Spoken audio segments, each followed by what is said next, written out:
ওনার হঠাৎ করে cardiovascular accident হয়েছে। আজকে সকালেও আমার বাড়িতে গিয়েছিল, আমার বাংলোতে, সরকারি বাংলোয়।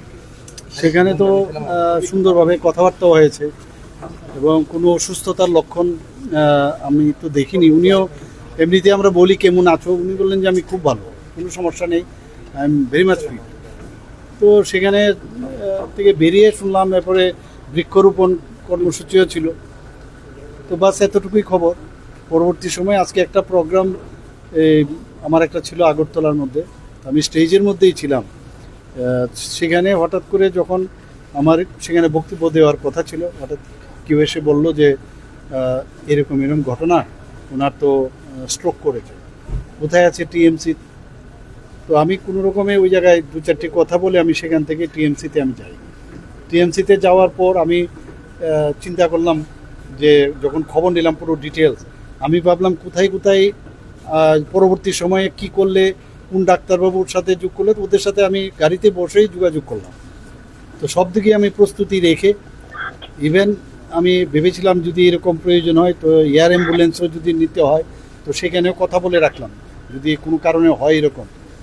তো বাই দিস টাইম টিএমসিতে আমি যাই। সেখানে যাওয়ার পরে আমি দেখলাম ওখানকার ডাক্তারবাবুরা যথেষ্ট, ওনাকে যে প্রিলিমিনারি যা চিকিৎসা দরকার, মিনিটল থেকে আরম্ভ করে সব, এবং CT scan everything they have done. এবং ওনাকে যে ইনটিউবেশন করতে অসুবিধা হচ্ছিলো, ওখানে অ্যানেস্থেসিওলজিস্ট ছিল, ওনার লিডারশিপে সেই অ্যানেস্থেসিওলজিস্টের কারণে সেখানে ইনটিউবেশনটা সম্ভব হয়েছে। তো খুবই ভালোভাবে ওনারা ট্রিটমেন্টটা করাতে, এবং পাশাপাশি যখন বলা হলো যে সিটি স্ক্যানের পরে একটা মেসিভ, যেটা কার্ডিওভাস্কুলার অ্যাক্সিডেন্ট, মেসিভ রক্তক্ষরণ হয়েছে ইন্ট্রাক্রেনিয়াল রিজিয়নে। তো এখানে প্রবলেম হচ্ছে যে মিড লাইন শিফট করে গেছে, মানে মিড লাইন ব্লাডের যেটা বেরোয় সেখান থেকে মিড লাইন শিফট হয় তাহলে একটু উদ্বেগজনক বিষয়। তো আমরা ঠিক করলাম যে এখানে নিয়ে আসি। তো এখানে আমরা আমার ইয়ের সাথে আমি নিয়ে আসলাম, আমাদের কনভয়ের সাথেই, যাতে সময় নষ্ট না হয়। আমি এখানকার যে ট্রাফিক এসপি ওনাকেও যোগাযোগ করি যে রাস্তা যাতে ক্লিয়ার থাকে। তো সেইভাবে যাই হোক খুব অল্প সময়ের মধ্যে আমরা এখানে নিয়ে আসলাম। বাকি ডাক্তারবাবুদের প্রথম বলেছিলাম যে ওখানে যেতে, কিন্তু আমরা পরবর্তী সময় দেখলাম যে এখানে যদি হয়, যদি কিছু সার্জিক্যাল ইন্টারভেনশন প্রয়োজন হয় এখানে যেন রেডি থাকে। তো ওনারা তো এখানে সমস্ত ওটি রেডি রেখেছিল সব। তো যখন ওপেন করলো, কারণ স্কাল যে প্যারাটাল যে বোনটা সেটা কাটতে হয়, কেটে ভিতরে যেতে হয় ক্রেনিয়ালে। তো যা দেয় ওনারা আমাকে মাঝে মাঝে সমস্ত ফটো পাঠাচ্ছিল ওটির থেকেই, আমিও দেখছিলাম। তো যেরকম সিটি স্ক্যানে দেখা যাচ্ছিল সেই তুলনায় অনেকটা বেটার, এবং ঠিক সময় গোল্ডেন আওয়ার যেটাকে বলা হয় সেই টাইমেই কিন্তু অপারেশনটা হওয়াতে ডাক্তারবাবুরা বলছে যে আমরা স্যাটিসফাই। এবং এখন এইসব ক্ষেত্রে তো যেহেতু মেসিভ মানে ব্লাড বেরিয়েছে, সেই জায়গায় 72 আওয়ার্স না গেলে কিছু বলতে পারবে না।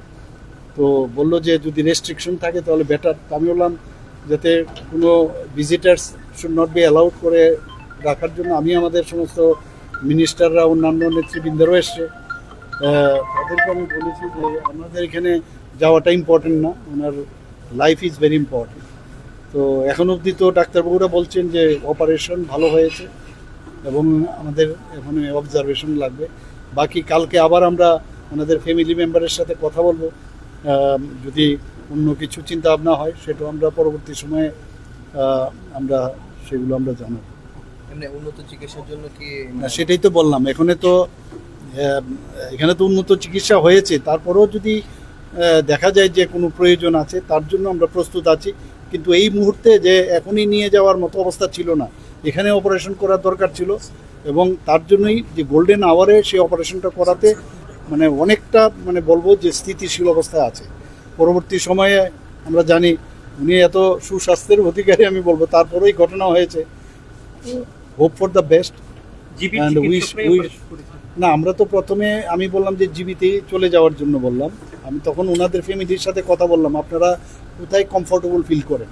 বললাম আমরা আইএলএসে কমফোর্টেবল ফিল করেন। তো এখানে বললাম তো জিবি এবং এখানকার ফুল টিম নিয়ে কিন্তু অপারেশনটা হয়েছে। এবং সমস্ত ডাক্তারবাবুরাও জিবির আপনারা দেখেছেন, টিএমসির ডাক্তারবাবুরা এসছে, তো সব মিলে একটা পুরো টিম ভালোভাবেই মানে আমার কাজটা করেছে।